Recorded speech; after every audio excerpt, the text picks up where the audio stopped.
أول حاجة إحنا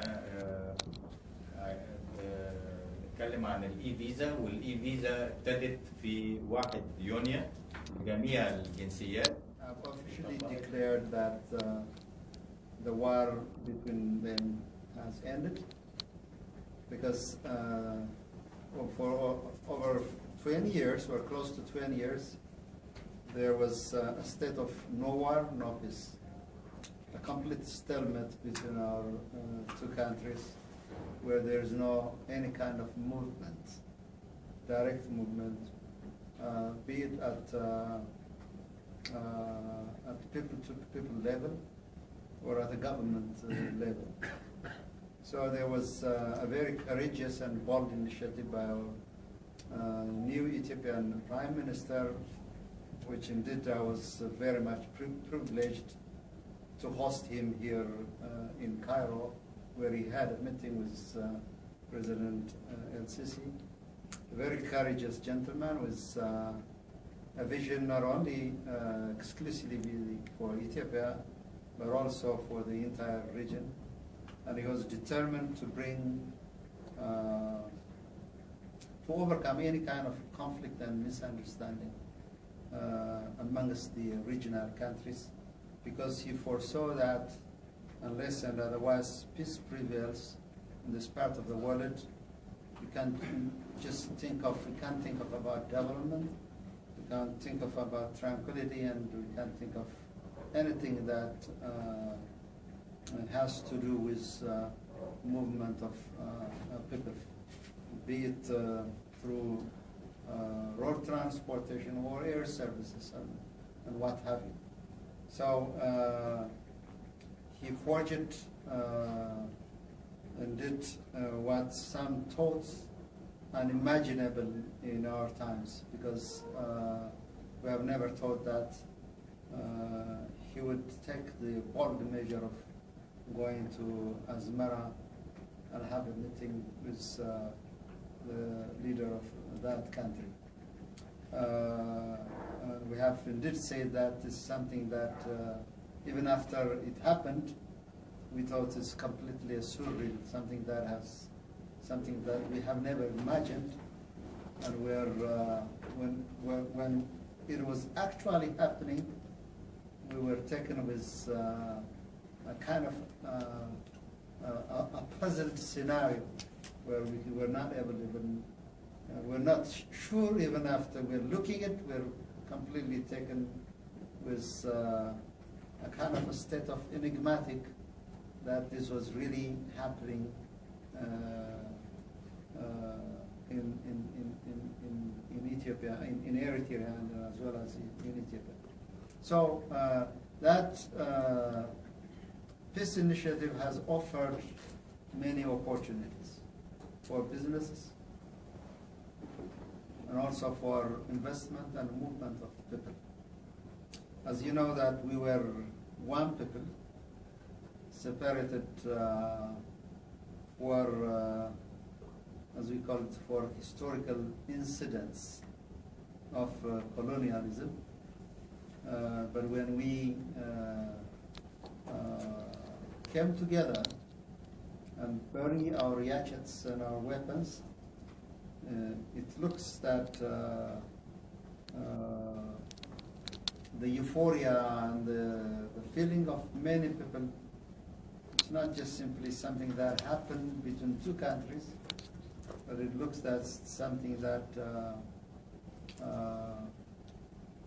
brothers and sisters or members of the same family were separated, and with their delight moments, they expressed how they were happy. And it's not just simply an ordinary separation or an ordinary stalemate. When we joined, not only the governments, but the most that were very happy and delighted with the people. They joined with tears, with jubilations, because we are joining one family. It's not the hypothetical family, it's not the literally speaking, it was in fact a family. Because husbands and wives were able to join, were separated because of war. and also children and their families were able to join together. So it was a historical moment by any standards. Probably something that we offered to the world even to celebrate with us. So this has indeed opened an opportunity for the travel industry, because now Ethiopian Airlines have already started flying to Asmara, and the second destination would be to the coastlines of the city of Massawa and Asa. They're going to start flying over there. The Ethiopian Airlines used to service this ports, but it was suspended for obvious reason. Now there is peace and tranquility, something that we're going to maintain it as it is, probably even take it to the highest level.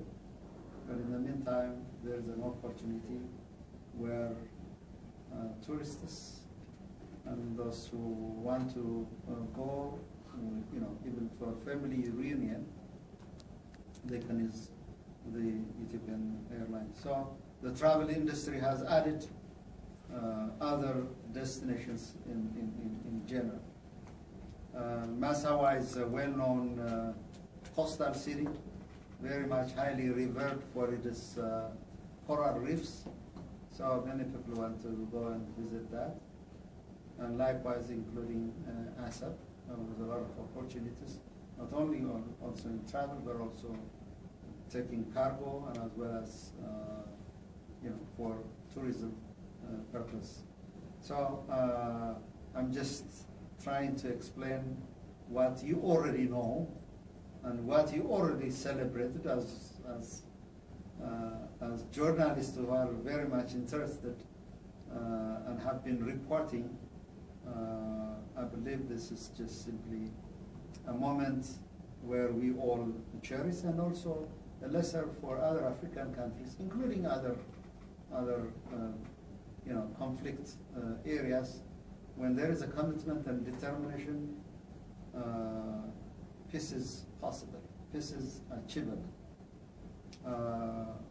In the 70s, Egypt and Israel were able to make it, something that was unthinkable.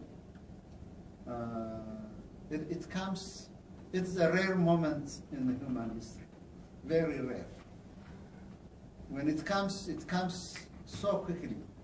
What it takes is the courage and determination of leaders. And it shows you how the role of a courageous leader could transform lives and bridge gaps. So this is all of what I want to say, and it's a good travel destination. And I'm sure Ethiopian Airlines is very much looking forward, but also it's an opportunity for other airlines. And thank you very much for listening. وعدد الطيارات وصل ل 100 طياره للاسطول، وانضم طراز جديد لبوينج 737 ماكس، احدث طراز لبوينج انضم للاسطول. Okay, Ethiopian today looks like this with smiling face. دي صوره للكرو جوه الطياره. So what Ethiopian key facts are? So let's see what the facts are about Ethiopian Airlines. Currently, passengers, the audited one, the count one for 2016-17, we had transported 8.8 million passengers. عدد الركاب في السنه 8.8 مليون. The cargo ton we had transported in 2016-17 was 338,846 tons. 338,846 طن بضايع. Revenue we had achieved in 2016-17 was 2.71 billion USD. قيمة المبيعات 2 بليون و 71 روعة بالذات فيها شعب مائية ومناظر جميلة جدا في البحر الأحمر، فممكن هتفتح مجالات جديدة للسياحة وللتجارة التعاون بين البلدين. بس شكرا. 787 again 777 and Airbus 350. Those are the new orders that we had placed. The number are stated as you have seen. They are almost 68 aircraft. يعني كل الطيارات دي طلبناها من ايرباص ومن بوينج، وبتبقى بقروض، والقروض دي طبعا بتبقى بضمان اسم الشركة وسمعتها، وانهم عارفين ان هي شركة شغالة وناجحة فبيدوها القروض. جمال كامل جمعية المراسلين الأجانب. السؤال الموجه لسيادة السفير: عدد المصريين اللي حصلوا في 2017 على تأشيرة لزيارة أثيوبيا، عدد المصريين وعدد الأثيوبيين اللي بالعكس اللي حصلوا على تأشيرة وجم مصر. والسؤال الثاني: حجم التبادل التجاري بين مصر وأثيوبيا. احنا نعرف كلنا ان أثيوبيا عندها منتجات جيدة من اللحوم وخلافه. الميزان التجاري بين مصر وأثيوبيا برضه، صادرات مصر إذا أمكن لأثيوبيا في حدود كام؟ مليار دولار أو مليون دولار، وصادرات أثيوبيا لمصر العكس. مع تحية لسيادة السفير. This is a question to His Excellency the Ambassador. He's asking, he wants to know, if possible, the number of Egyptians who got visa to visit Ethiopia in 2017, and also the number of Ethiopians who got visa to visit Egypt. He wants to comparison between the two figures. Also, he wants to know, if possible, the economic cooperation between the two countries. We know that Ethiopia has. عالمي على جبل أديس أبابا، كان أكيد الطبيعة الأراضي اللي مش مسطحة وفوق جبل، ده كان يعني موضوع صعب جدا. اشمعنى أديس أبابا واشمعنى جبل أديس أبابا على التحديد؟ تم بناء فيه مركز ومطار عالمي، يعني إيه الفكرة؟ وإيه الصعوبة اللي هم قابلوها؟ And the other day I was going with an Egyptian minister to Addis. We're sitting together. This is the first time that he was going to Addis, and he was completely surprised when he saw a green, lavish land, mountain, plain land, completely covered with crops, trees.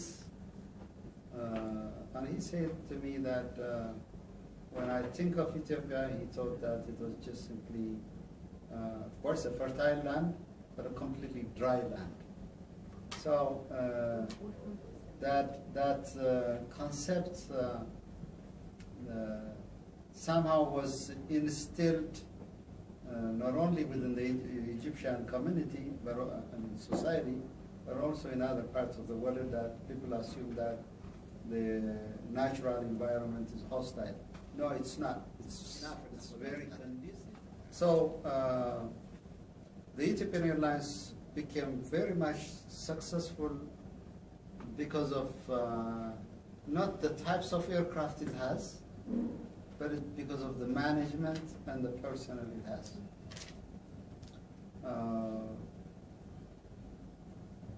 It has been there for over how many years? 70 years. It started with the American company called TWA, Trans World Airways. TWA is no more there. It's gone. That's bankrupt. But Ethiopian Airlines still exists because it's all about the management and the choices. Ethiopian Airlines invested in its manpower, and its pilots and its technicians, and it diversified its business. So that's where the key of it is success. And secondly, managing its manpower. As I said earlier, the pilots and the hostess and the ground technicians and also the sales and everybody on the surprisingly. حوالين انه قطعوا شوط مهم في تعزيز الثقه والتعاون الثنائي من اجل تجاوز اي تحديات خاصه بسد النهضه، وان هيتم قريبا التوصل الى اتفاق نهائي بشان سد النهضه. فكنا عايزين نسال سياده السفير هل عنده معلومات لاي مدى وصلت المفاوضات حوالين سد النهضه، وهل هناك حاجات ايجابيه نقدر نشوفها قريبا؟ Does Your Excellency have any information about where it reached this progress? Well, I don't know how it's going to fit within this press briefing. يعني هو احنا بالنسبه لنا كان الهدف من المؤتمر موضوع الفيزا الاسمره والخطوط السوريه، لكن هو سياده السفير شايف But let me say. بس هيقول لك برضه حاجه. Yes, of course, there was a meeting between my Prime Minister and President El-Sisi. It was a very, very fruitful meeting. And what they have said is that it is within their capacity, within their reach to solve any obstacle that is related to settlement.